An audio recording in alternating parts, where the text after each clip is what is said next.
morning. Today we will be finishing this, planting lettuce. Mark is harvesting lettuce right now and putting together stuff for our Friday orders, which are smaller than our early week orders, which is great because then hopefully he can help me with this a bit. But today I wanted to talk about some things that we're going to be doing over the winter that you guys can expect to see. So one thing is that's relatively new, well, I've done this in the past, but it's new for this year, is I'm going to be doing some cover cropping, which is something that I took a break from for a number of years just because I pushed my farm so far to the edge of the season that we kept most of our crops in the ground all winter, or at least to the point where it got too cold that a cover crop couldn't germinate. But that's not so much the case this year because we're really just going and specializing in our cool weather crops, and we're doing a lot of production in the nursery, like microgreens and our basil, and then this greenhouse will be all lettuce and maybe one bed of something else.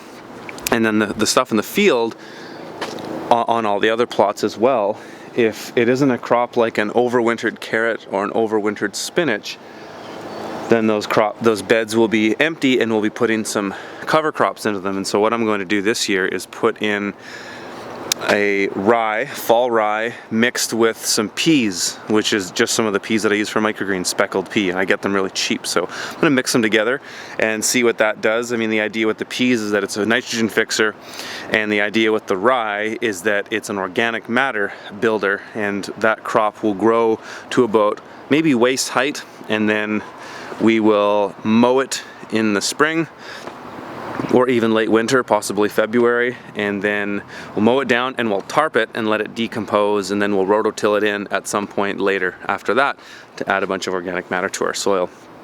So today I'm going to do one in this bed here, this empty bed. I'm going to keep that bed empty because there's going to be a poly low tunnel here on the lettuce and carrot bed, a dead space, and then a poly low tunnel there. So that bed of arugula over there on the end I'll also put to rye once we finish it off.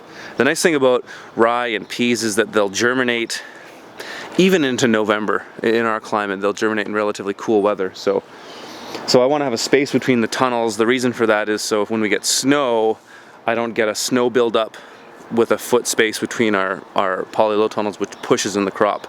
Want to leave space between it, so we might as well put some fall rye there. We'll also be putting fall rye at our Lawrence Avenue plot. Most of that plot will go to fall rye except for the greenhouses. By next week we'll also be putting out poly low tunnels on a lot of our plots and crops, putting tunnels out in the front here. I won't be leaving a blank bed here right away because some of these crops won't make it that far into the winter. The spinach will. The lettuce, I don't suspect this lettuce will go much further than late October, early November. But we're starting to be putting out tunnels on all the beds, and that's something you'll be watching us do over the next couple weeks. And you'll really get a sense of how a winter farm looks in Canada, and we'll be focusing showing you guys a lot of the projects that we'll be doing this winter. Like, we still have yet to move all of our packing infrastructure into the greenhouse just because this new greenhouse we're building has been taking a lot of time. But once that's done, that'll be the next kind of project we're working on. So you'll see a lot of stuff this winter of us managing microgreen production weekly in here. Once we finish all of our back wall infrastructure there where all of the packing stuff is going to go. We've got a vertical grow wall that we're going to be putting up. I still am not totally sure where that's going to go because when I ordered it from the guys, it was going to be 1.2 by 1.8 meters, and that's the size they sent me. But I'm thinking that I wonder if I might try to fit it in somewhere else. But we still have to finish all this stuff before I can even do that, so that's just not something that's going to happen right away, but it is something that you guys will see throughout the winter. The plan with this greenhouse is to heat it, but just minimally heat it. So I'm going to put the same type of heater in here that's in this greenhouse, and the idea is I'm just going to run it to keep this from freezing, because during the day, even if it was minus 20 degrees Celsius outside, with a double wall greenhouse like this one will be, it'll be just like this. Going to have a blower and everything that is going to blow an air gap between the poly, so it will be a lot more insulated.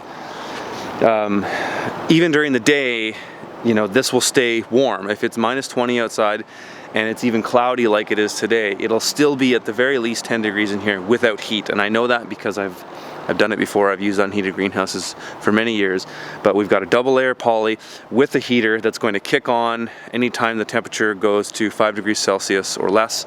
So we'll keep it warm, and we'll track the energy inputs on how much it takes to minimally heat a greenhouse to have a high value crop like lettuce in here all winter long. I will quickly plant one bed of cover crop for you. It's gonna mix some peas with some rye, sprinkle it on that bed, and then run my tilther through it to mix it in. And we'll see how that germinates over the next week or so. So this is 5 pounds of pea and fall rye mixed together. I'm just gonna sprinkle it on, and I'll let you know how much I used.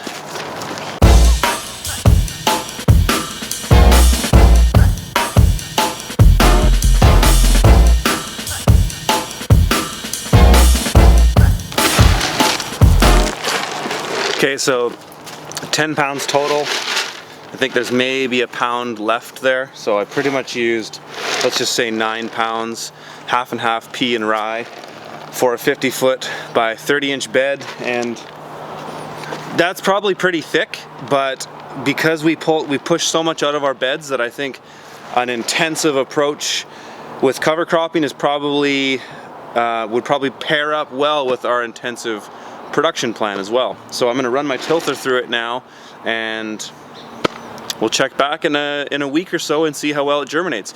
This, I will point out as a disclaimer, this rye seed I had was pretty old. It was as old as the last time I did cover crops, which was probably at least 3 or 4 years ago.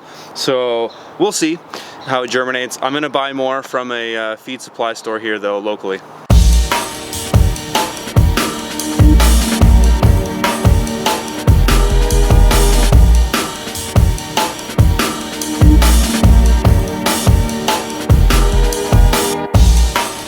So that's our rye and pea mix.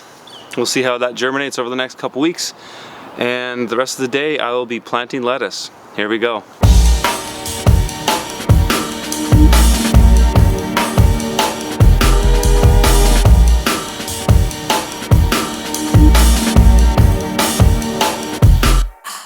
So this is basically my crop of lettuce for the winter, this and that other tunnel that you saw.